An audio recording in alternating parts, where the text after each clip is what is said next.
예, 지난 2주 동안에 베드로전서 5장 8절, 9절 말씀 중심으로 영적 전투에 대한 말씀을 2주간에 걸쳐서 말씀을 드렸죠. 5장 8절, 9절에 어떤 말씀이 있었죠? 근신하라, 깨어라, 너희 대적 마귀가 우는 사자와 같이 두루다니며 삼킬 자를 찾나니 너희는 믿음을 굳게 하여 그를 대적하라.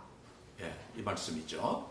특별히 성도들이 이 땅에서 당하는 고난을 고난 그 자체로 보지 않고 영적 전투의 관점에서 보고 있다고 하는 독특한 관점을 중심으로 2주간 우리가 말씀을 상고했습니다. 특별히 어떤 말씀을 주셨습니까? 어떻게 하면 우리가 마귀를 이긴다고 했습니까? 마귀는 어떤 존재였죠? 우리를 대적하는 자라고 했습니다. 그렇죠? 우리를 대적하는 자다. 마귀의 존재를 우리가 바로 알아야 된다. 그래서 우리가 마귀가 자신은 없다라고 속이기도 하고 있다라고 대담하게 나타나기도 하고 광명한 천사로 나타나서 유혹하기도 했습니다.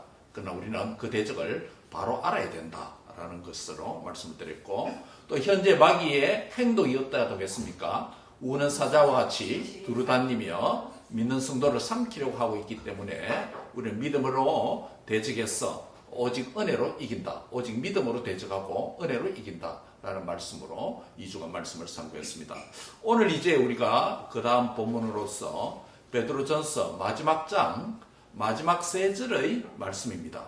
마지막이 있기 때문에 뭐겠습니까? 이 본문의 끝인 결론의 부분이다 라고 이렇게 말할 수 있겠죠. 베드로전서의 결론이다. 결론이 이 5장의 말씀을 통해서 지금까지 많은 은혜를 주셨는데, 설교로서는 한 30번 정도 나누어서 말씀했는데 이 전체의 결론이 뭘까라는 것입니다.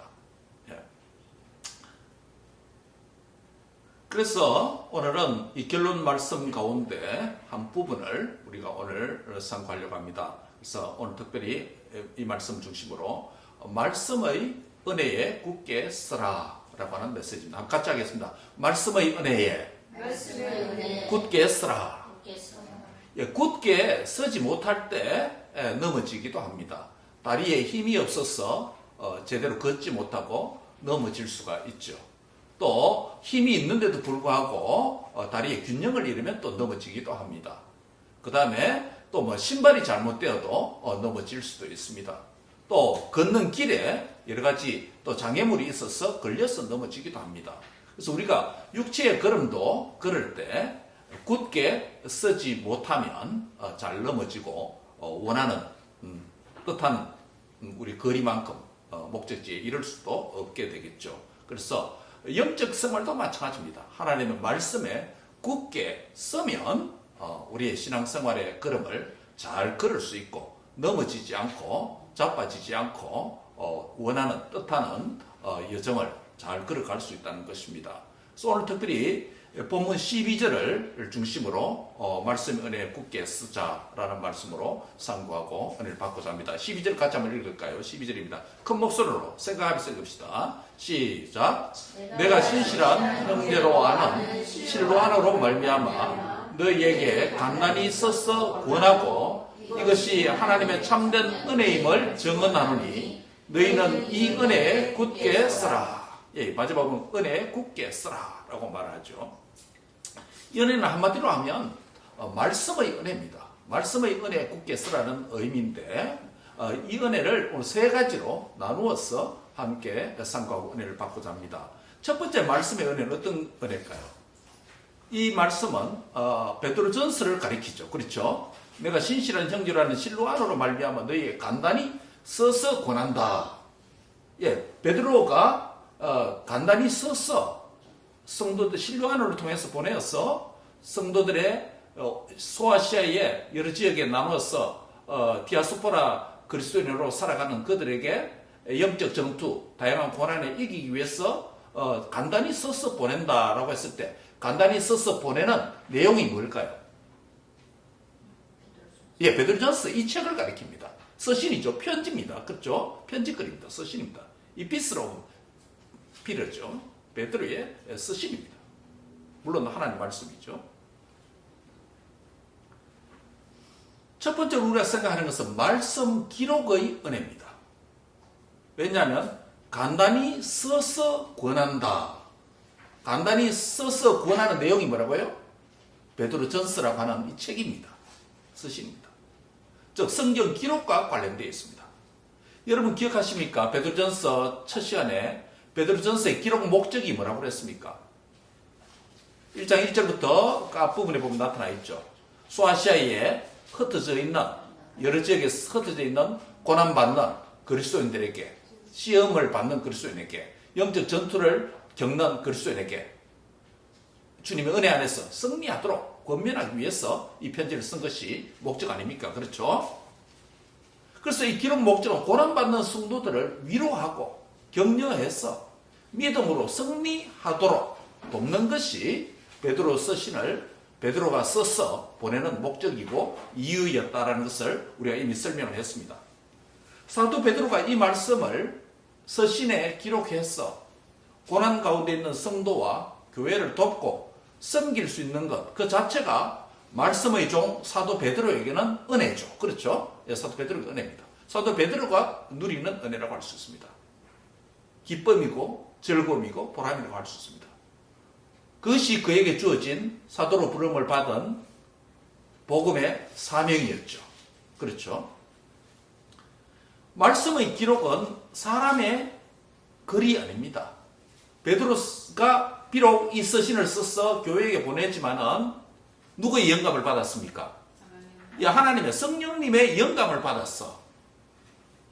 쓰기 때문에 그것은 베드로 자신의 글이 아니라 물론 베드로의 자로운 경험, 교육, 다양한 그가 좋아하는 표현들, 당시의 문화권 안에서 표현된 코인의 헬라어라고 하는 일반 서민들이 쓰는 그 헬라를 통해서 기록을 했지만은 성령님께서 베드로의 인격과 베드로의 모든 상황을 사용해서 영감을 주어서 하나님의 말씀이 되도록 기록했기 때문에 베드로가 쓴 편지는 베드로 자신의 편지가 아니라 그 누구의 말씀이다? 예, 하나님 자신의 말씀이다 라는 것이죠. 그래서 베드로에게 은혜는 뭡니까? 자기가 쓴 편지가 하나님의 말씀이 되도록 영감을 받았어서 하나님 말씀이 되도록 해서 이 말씀이 교회에 전달되었으니 베드로가 말씀을 기록하는 은혜를 받았다고 할 수 있겠습니다. 그런데 성경 기록은 지금 계속될 수 있습니까? 없습니다. 왜 그렇습니까? 계시가 닫혔습니다. 끝났습니다. 신구약 66권이 모세와 선지자들과 또 사도들을 통해서 66권의 기록이 완결되었습니다. 컴플리트 되었다는 겁니다. 완결되었습니다. 그래서 더 기록될 수 없습니다. 만약 이 시대에 성경을 누가 기록한다라고 말을 하고 성경을 추가하거나 또 없애고 줄이려고 한다면 그건 누굴까요? 이단이고 마귀의 역사입니다. 1.1행도 더 할 수도 없고 뺄 수도 없습니다. 가감할 수 없습니다. 그래서 우리가 세례를 받을 때, 학습을 받을 때, 첫 번째로 목사가 될 때, 임직을 받을 때, 첫 번째로 고백하는 게 뭔지 압니까? 신구약 66권의 말씀이 하나님 말씀으로 받아들입니까? 이 질문입니다. 그리고 그것을 신앙과 생활의 유일한 규범으로 받아들입니까? 라는 질문이에요. 세례 받을 때도 이 질문을 하고 교회에서 각종 집사, 권사, 장로, 목사, 직분자를 세울 때도 이 질문을 합니다. 왜요? 우리 신앙과 생활의 유일한 규범이 뭐기 때문에? 하나님 말씀이기 때문에. 이 말씀이 기록된 성경이 하나님 말씀으로 영감으로 기록된 것이기 때문에 이거에 대한 신앙 고백 없이 기독교인이 될 수도 없고 직분자가 될 수 없습니다.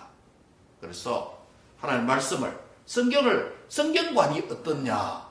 당신의 성경관이 무엇입니까? 당신은 성경을 어떻게 생각합니까? 그냥 여러 책들 가운데 조금 거룩한 책이라고 생각합니까? 여러 문학 서적 가운데 한 종류라고 생각합니까? 단순히 신앙 서적, 경건 서적으로 생각합니까? 아니면 내 신앙과 생활에 둘도 아닌 유일한 하나밖에 없는 캐논, 규범, 잣대로 생각합니까? 어느 게 여러분 답입니까? 예, 마지막입니다.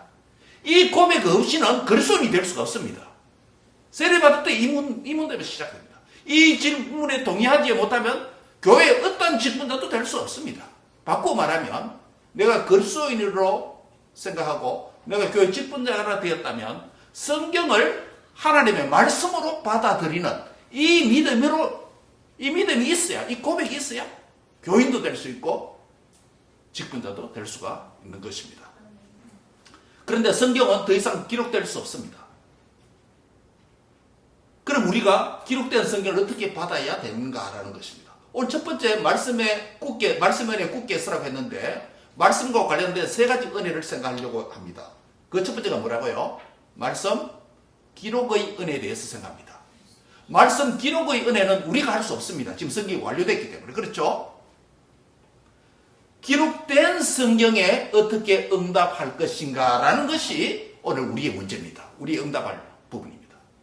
기록은 우리가 할 수 없습니다. 그 기록된 성경을 어떻게 받아들이는가? 아까 말씀드린 기록된 성경은 하나님께서 교회에게 주신 하나님의 선물로 인식하며 감사해야 된다는 것입니다. 그 선물을 적극적으로 누려야 합니다. 여러분 성경은 영감의 말씀으로 받아들이고 말씀의 은혜를 적극적으로 누려야 되는데 어떻게 하는 것이 말씀을 누리는 것일까요? 신구약 성경은 첫째는 하나님 말씀으로 받아들여야 됩니다. 그 성경은 우리의 신앙과 생활에 유의한 규범으로 받아들여야 합니다. 그리고 그 성경을 열심히 읽어야 됩니다. 기록된 성경을 통해서 우리에게 신앙과 생활의 유일한 규범으로 주셨다면 이것을 통해서 구원을 받고 위로를 받고 힘을 얻고 지혜를 얻도록 하나님께서 그렇게 만들어 놓았다면 이 말씀에 대해서 무관심하면 안 된다는 것이에요. 말씀을 어떻게 된다? 열심히 읽어야 되는 거예요. 읽어야 그 유익을 얻는다는 거예요. 하나님께서는 자기 백성들을 구원해 주시기 위해서 성경 말씀을 주시고 그 다음에 구원받은 이후에는 그 믿음이 자라가고 여러 가지 시련과 인기 가운데서 위로를 받고 또 하나님의 지혜를 얻고 힘과 은혜를 체험하려고 내 백성이 이런 모든 은혜가 필요한 줄 아시고 무엇을 주셨다? 기록된 66권을 성경 말씀을 우리에게 선물로 주셨는데 이것을 가까이 하지 않고 애독하지 않고 묵상하지 않으면 안 되는 것이죠. 하나님께서 우리의 약함을 아시고 선물을 딱 주셨는데 이 말씀을 사랑하지 않으면 안 되는 것이죠. 사랑하는 성도 여러분, 말씀이 기록되었다는 것은 전적인 하나님의 은혜입니다. 기록된 말씀이 나에게 믿어지고 하나님 말씀으로 받아들여졌다면 그 신앙에서 끝나는 것이 아니고 말씀을 부지런히 읽고 묵상하고 그 말씀을 통해서 자신을 계시하시는 하나님을 만나야 되는 줄 믿습니다. 예, 여러분 TV를 통해서 하나님 못 만납니다. 예, 책을 통해서 하나님 못 만납니다. 물론 간혹 책을 읽다가 경건서를 읽다가 주님 교제 그 말씀이 있기 때문에 그렇게 될 수 있죠. 가장 신앙과 생활의 유일한 규범이 성경이라고 했으니 성경 말씀을 읽을 때 성경에서 자신을 계시해 놓으신 그 하나님을 만나게 되고 그 하나님과 교제하게 되고 그 하나님과 교제하다 보니 하나님을 닮아가는 믿음이 자라가는 줄 믿습니다.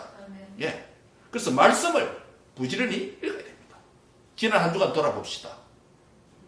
주일 이후 한 주간 오면서 한 주간 성경 말씀을 얼마나 읽었습니까? 어느 정도 깊이 묵상했습니까? 이 말씀을 통해서 주님을 만나고 있습니까?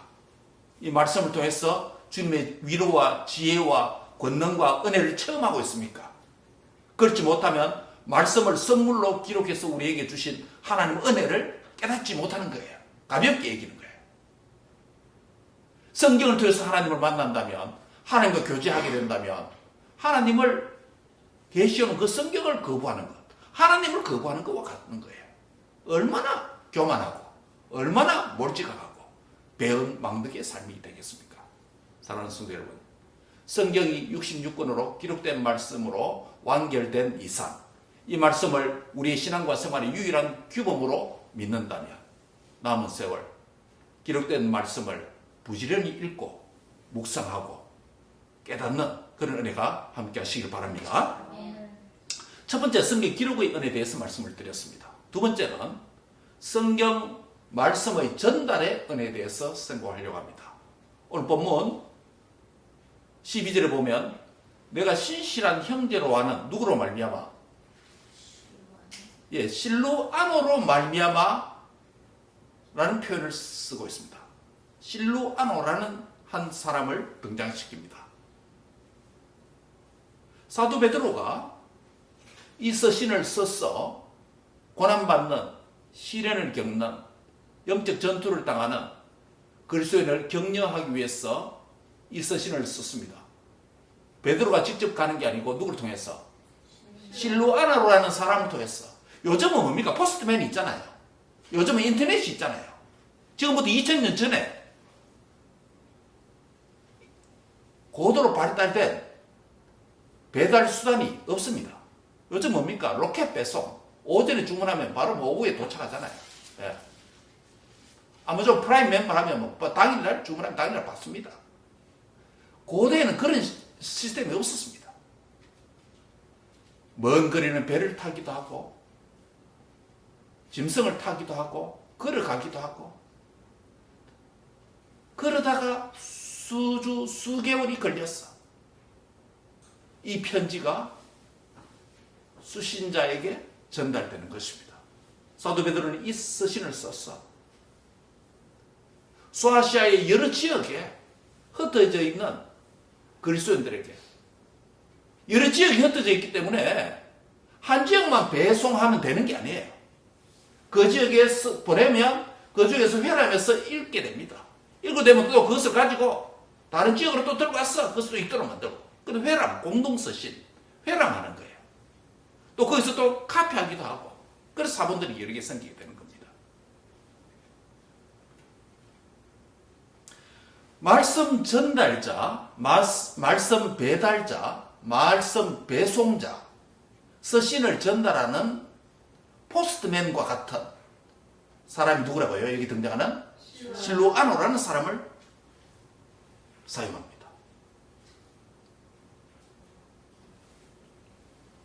실루아노라고 하는 이름은 다른 말로 하면 우리가 신라랑과 같은 이름입니다.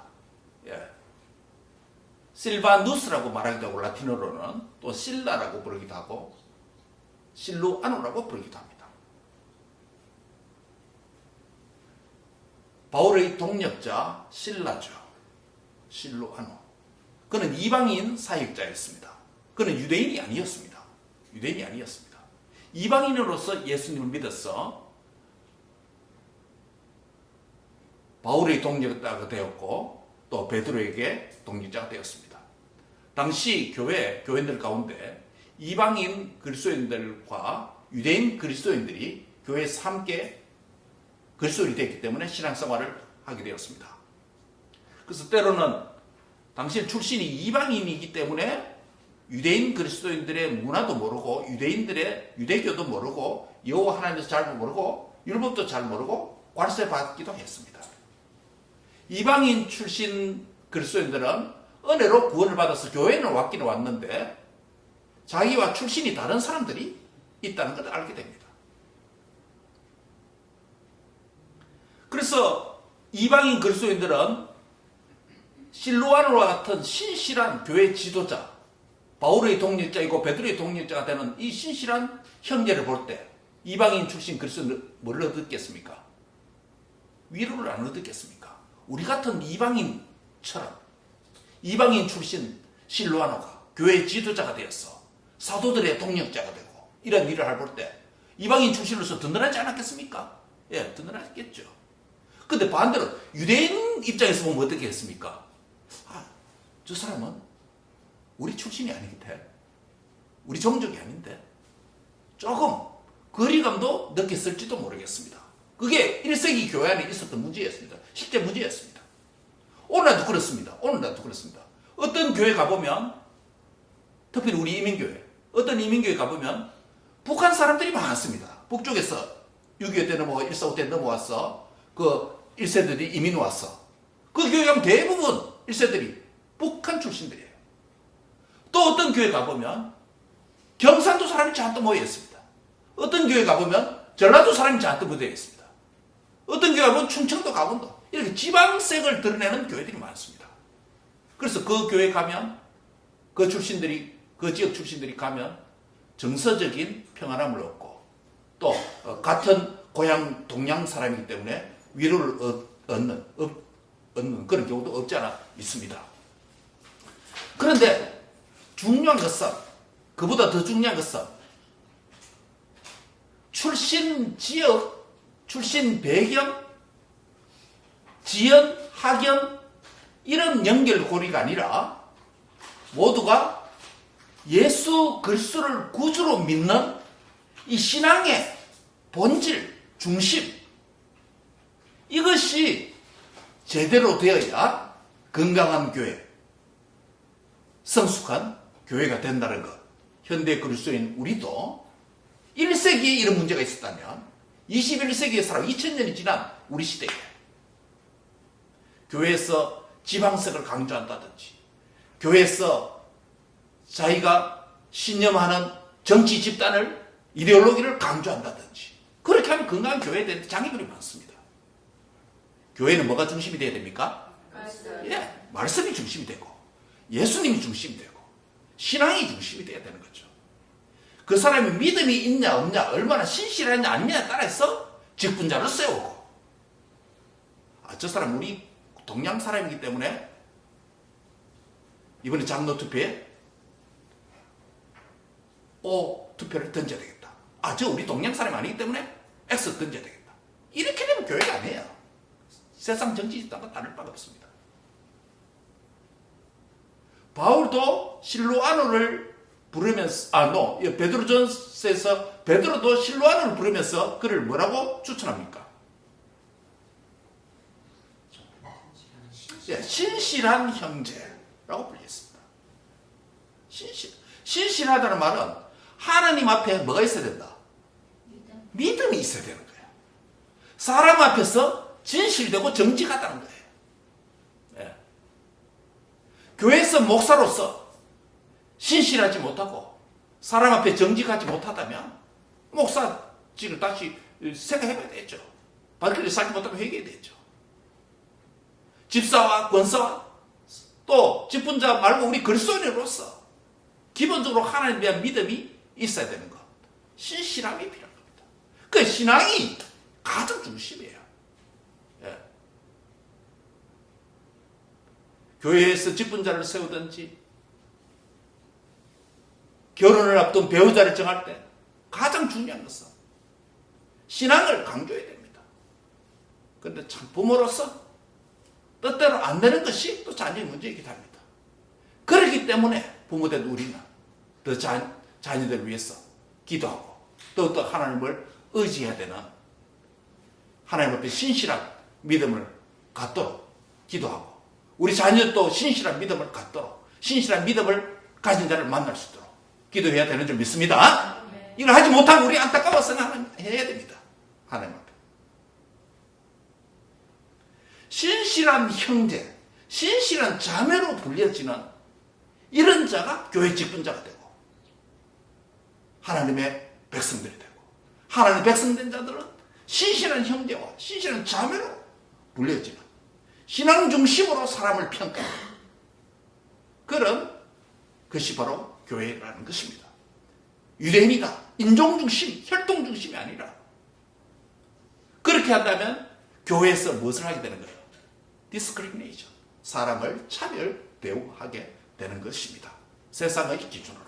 아까 말씀드렸죠. 성경은 뭐다? 우리의 신앙과 생활의 유일한 뭐로? 규범이라는 것은 잣대, 캐논, 잣대로 여긴다는 거예요. 다른 게 기준이 아니라는 거예요. 교회에서 세상적으로 훌륭한 자업이나 돈이 없어도 헌금을 많이 안 해도 직분자가 훌륭한 직분자 될 수 있습니다. 뭐만 있으면? 믿음이에요. 그래서 교회인 겁니다. 현대교회의 타락 중에 하나는 뭡니까? 돈이 많은 자, 헌금을 많이 하는 자, 세상에서 권력을 가진 자, 좋은 잡을 가진 자, 소위 좋은 잡이라고 하는 가진 자, 이런 사람들을 신앙보다 기준을 위에 놓을 때 그 잘못된 직분자가 쓰이고 교회가 타락하게 되는 거예요. 여러분, 내가 직분자이든 아니든 미래의 직분인지 아니든 또 우리가 그리스도인으로서 교회 안에서 내가 평가받아야 될 가장 어떤 데는 기준과 또 내가 다른 사람을 평가하는 가장 어떤 데는 유일한 기준이 있다면 그것은 뭐다? 믿음. 믿음이 있느냐? 신실하냐? 신실하지 않느냐? 오늘도 우리 자신이 말씀 앞에서 신실한 자인가? 실로하는 바로 신실한 형제로서 말씀을 전달하는 베드로 서신을 다른 지역의 그리스도인들에게 전달하는 이 역할을 잘 감당해서 오늘까지 우리가 읽을 수 있도록 이렇게 된 것입니다. 사랑하는 성도 여러분, 실로아노가 신실한 그리스도인으로서 신실한 형제로서 이 역할을 잘 감당했다면 오늘 저와 여러분은 어떻게 말씀을 전달하는 자로 살아야 되겠습니까? 저와 여러분이 앞선 성도들의 앞선 종들의 수고와 헌신으로 말씀이 우리에게 잘 전달되었어. 그 말씀을 믿음으로 우리가 구원을 얻었다면 우리도 또 다른 사람에게 신실한 형제가 되었어. 그 말씀을 또 다른 사람에게 잘 전달했어. 우리가 받은 이 구원도 또 다른 사람이 구원받는데 동참할 수 있는 그 도구로 쓰임을 받는 말씀의 신실한 전달자가 되는 정인들이 되시기를 주의 이름으로 축복합니다. 마지막 세 번째로 말씀에 대한 은혜는 무엇이냐면 말씀이 적용되는 은혜입니다. 이런 말씀을 하나님의 은혜로 기록을 했다 칩시다. 베드로가 했던 것처럼. 그 다음 두 번째로 말씀을 하나님의 은혜로 전달했다 칩시다. 누구처럼? 신실한 형제인 실로아노처럼 했다 칩시다. 근데 말씀을 받는 수신자가 편지를 받는 수신자가 그 말씀을 읽지 않고 듣지 않고 적용하지 않고 순종하지 않으면 그 뭐예요? 아무 소용이 없는 거예요. 아무 소용이 없는 거예요. 말씀을 궁극적으로 보내는 분 누굽니까? 하나님이 사도 베드로를 통해서 서신을 기록해서 실로아노를 통해서 신실한 종들을 통해서 보내는 거예요. 그 말씀 듣는 자 입장에서 이 말씀을 안 읽으면 안 들으면 적용 안 하면 하나님이 보내신 그것을 뭐 하는 거예요? 그걸 거부하는 불순종. 그래서 불순종이에요. 말씀을 대적하는 것이 가장 큰 교만입니다. 인간의 교만이 그겁니다.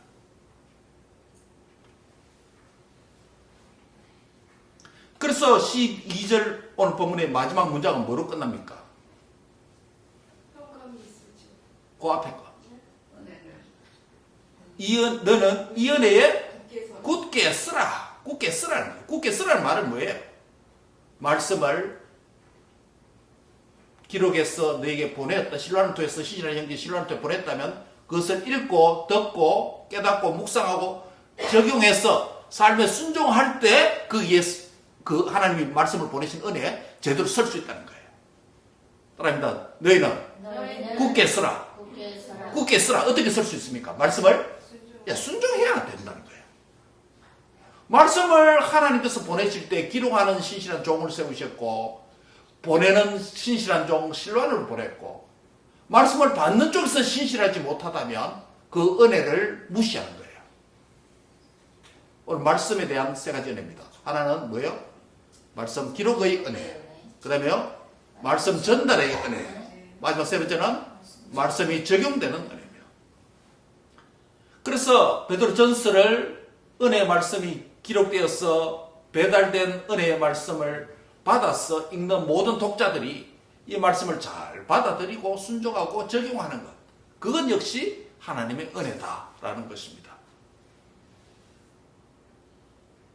아무리 좋은 말씀이 기록되고 아무리 신실한 사람을 통해서 말씀이 전달되었다 하더라도 말씀을 받아들이는 자에게 이런 은혜가 없으면 아무 소용이 없는 것입니다. 이것은 말씀을 받는 자와 말씀을 듣는 자의 문제입니다. 일찍이 우리 예수님은 지상사역에서 말씀 받는 마음밭의 네 종류를 비유로 설명한 적이 있습니다. 첫 번째가 뭐죠? 길가의 밭이라고 했습니다. 두 번째는요, 흙이 얕은 돌밭도 있다고 했습니다. 세 번째는 가시떨기의 밭도 있다고 했습니다. 네 번째는 좋은 땅의 밭이라고 했습니다. 무엇을 의미합니까? 말씀 듣는 자의 마음의 자세가 길가와 같은 밭이 되면 아무리 은혜로운 기록된 좋은 신실한 도구를 통해서 전달되었다 하더라도 새들이 와서 먹어버린다. 말씀을 듣기는 들었는데 마음으로 깨닫지 못하니까 사탄이 와서 그 말씀을 먹어버립니다. 설교를 들었는데, 말씀을 들었는데 길가와 같은 마음을 가지고 있으면, 길가가 어떻습니까? 사람이 다니니까 어떻게 돼요? 딱딱하고 수분도 부족하잖아요. 그 씨앗이 떨어지니까 뭐가 와서 먹습니까? 새들이 와서 먹어버려요. 이것을 비유로 예수님 말씀했습니다. 그 비유가 뭐예요?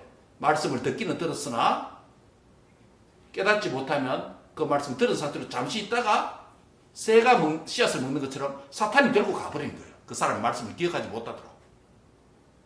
그게 길가밭이라고 했습니다. 두 번째로 돌밭에 떨어지면 어떻게, 돌밭이 무엇입니까? 우리 마음이 돌밭이 되면 어떻습니까? 돌밭에도 약간의 수분과 또 미네랄이 있기 때문에 싹이 납니다. 그런데 싹이 나지만은 해가 돋은 후에 그 뿌리가 깊이 못하기 때문에 어떻게 돼요? 말라버립니다. 이것의 의미가 뭐라고 그랬습니까? 예수님이 어떻게 했습니까? 말씀을 들을 때는 기쁨으로 아멘으로 받지만은 그 사람에게 환난이나 박해나 이러지 어려운 일이 일어나면 그 말씀을 기억하지 못하고 어떻게 해요? 넘어지는 자다. 이게 무슨 밭이라고요? 돌밭이에요. 돌밭이에요. 말씀에 답이 있는데, 말씀을 통해서 적절한 은혜를 주시는데 돌밭이 되니까 말씀을 받을 때는 감사를 받아요. 그런데 돌밭이 되기 때문에 뿌리를 내리지 못해서 기쁨으로 받는 것 같지만 환난이나 박해와 이런 어려움이 올 때 넘어지는 자가 돌밭이라고 했습니다. 세 번째는 가시떨기입니다. 가시떨기는 어떤 밭을 가리킵니까? 가시떨기에 떨어지면 그 안에 가시나무에 그늘도 있고 또 자라려고 하니 가시에 찔리기도 하고 여러 가지 방해되는 것들이 많죠. 그것을 비유로 들어서 예수님은 가시떨기에 떨어지는 씨앗이다라고 했습니다. 그 해석은 말씀을 듣기는 들었으나 세상의 염려, 또 탐욕, 재물의 유혹, 이것이 말씀에 막혀서 그 말씀이 열매 맺지 못하는 것을 가시떨기 밭이라고 예수님은 그렇게 해석했습니다. 마지막 무슨 밭입니까? 좋은 밭, 옥토입니다. 좋은 마음의 밭은 말씀의 씨가 떨어지면, 말씀을 일단 들으면 어떻게 됩니까? 싹을 내어서 자라고 30배, 60배, 100배의 열매를 맺는다. 보통 한 알의 밀이 여러분 하나 떨어지면 그야말로 많이 맥시멈 내면 100알 정도 맺는다는 거 하나입니다. 그래서 그런 비유가 나온 거예요. 씨앗 하나 던지면 그 밀에서 나는 게 한 100알 정도, 많은 맥시멈 최고로 잘 되면 한 100알 정도 나는 거예요. 못하면 한 60개, 더 못하면 30개.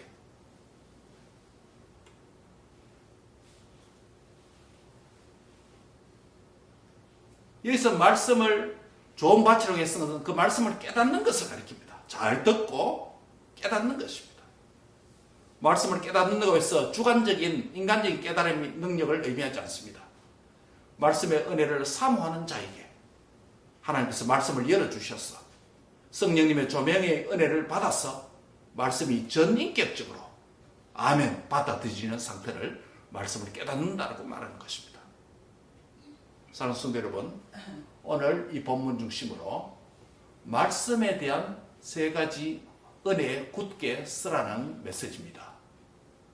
세 종류의 은혜가 있습니다. 말씀과 관련된 첫 번째 뭐죠? 말씀 기록의 은혜입니다. 말씀이 기록되어서 성경으로 우리에게 받아들였다. 이게 은혜입니다. 하나님의 선물이죠. 기록된 말씀, 성경을 하나님의 은혜의 선물로 주신 것 감사하는 자 되기를 바랍니다.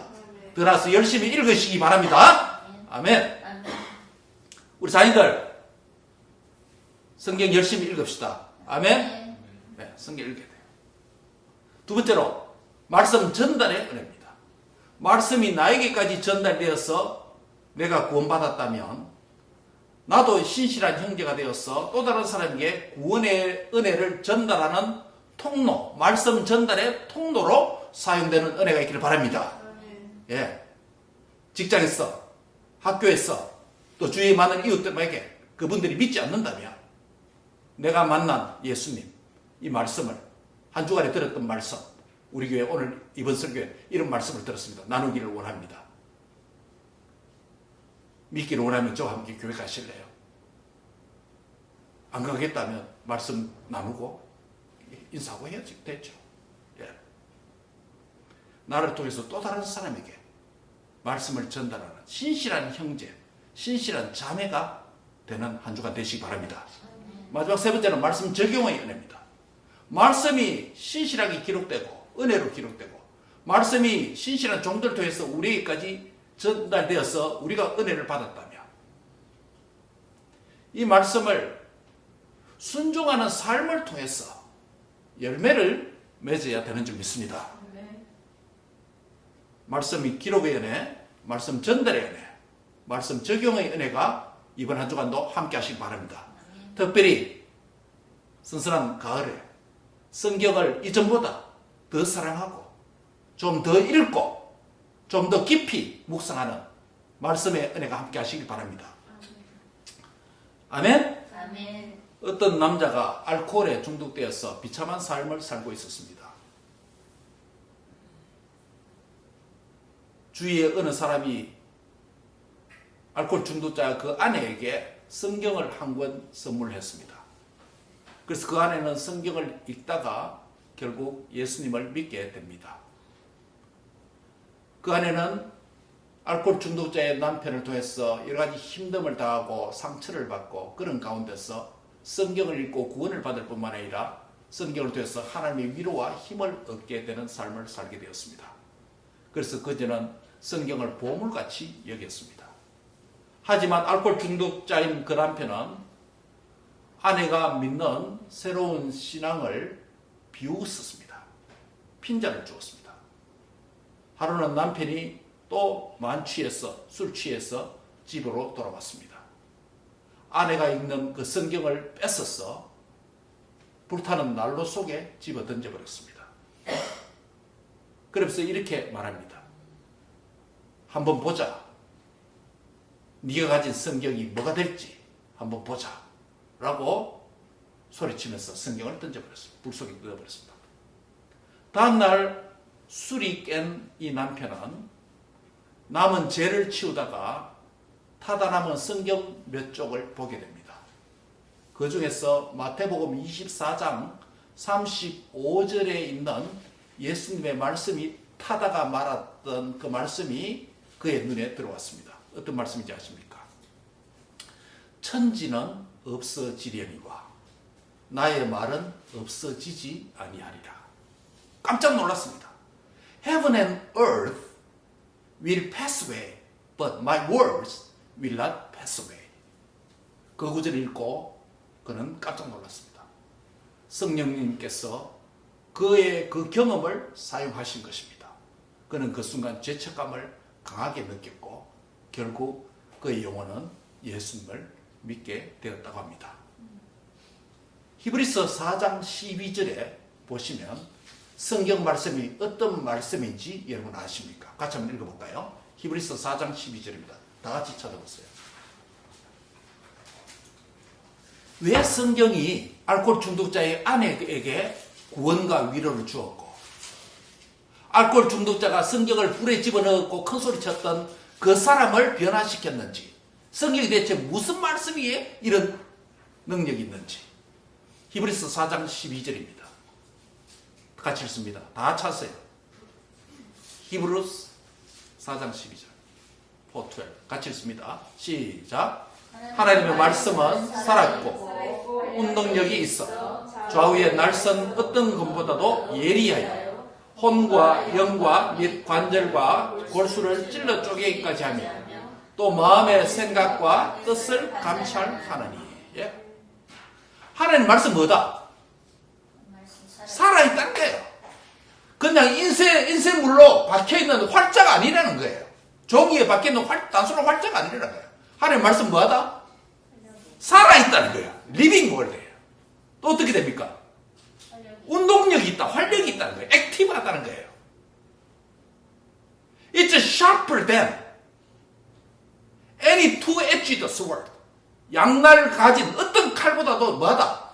예리하다, 날카롭다는 거예요. 그렇기 때문에 이 말씀은 인간의 영혼과 관절, 골수, 그의 생각, 사상까지도 찔러 쪼개서 해부하고 잘못된 것을 분별하고 수술할 수 있는 그런 말씀이라는 거예요. 아멘. 이게 뭐라고? 하나님의 말씀이에요. 이 말씀을 성경 선물로 받은 알코올 중독자의 아내로서 고통스럽고 상처 입은 그 삶에 이 말씀이 살아있는 운동적인 말씀이 그에게 역사할 때 그녀가 읽고 예수님을 영접하게 되고 하나님의 위로를 받고 세임을 얻었던 것처럼 성경을 불 속에 넣으면서 너 성경아 불타없어더라. 네가 어떻게 될지 한번 보자.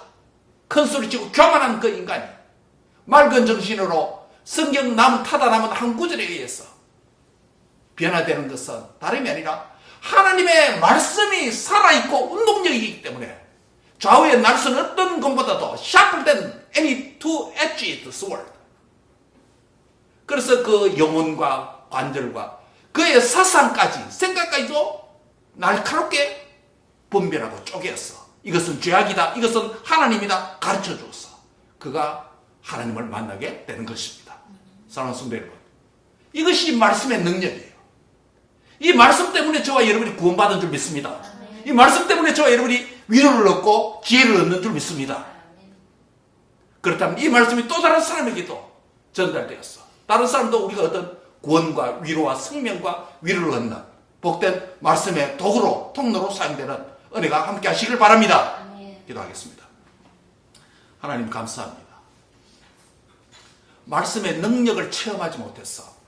그리스도인이 되었는데 말씀의 능력을 깨닫지 못했어. 말씀이 살아있고 운동력이 있고 sharper than any other two-edged sword라고 말씀하셨는데 말씀을 무시한 죄를 용서하시고 말씀을 가볍게 여긴 것을 용서하시고 말씀을 대적한 죄를 용서하시고 말씀을 읽지 않은 교만한 인생을 용서하여 주시옵소서. 이제 우리는 말씀을 사랑하게 해 주옵소서. 말씀을 더 읽게 하여 주옵소서. 구원과 생명의 지혜를 말씀을 통해서 얻고 말씀을 통해서 주님을 만나는 역사가 있게 해 주옵소서. 말씀 생활, 말씀 읽는 생활이 회복되도록 축복해 주옵소서. 말씀 앞에 앉을 때 길가와 돌밭과 가시떨기 같은 밭이 되지 말게 하시고 옥토가 되어서 좋은 마음밭이 되어서 말씀을 깨달아서 정말 변화되는 은혜의 성도들 되도록 축복해 주옵소서. 예수님의 이름으로 감사하며 기도합니다. 아멘.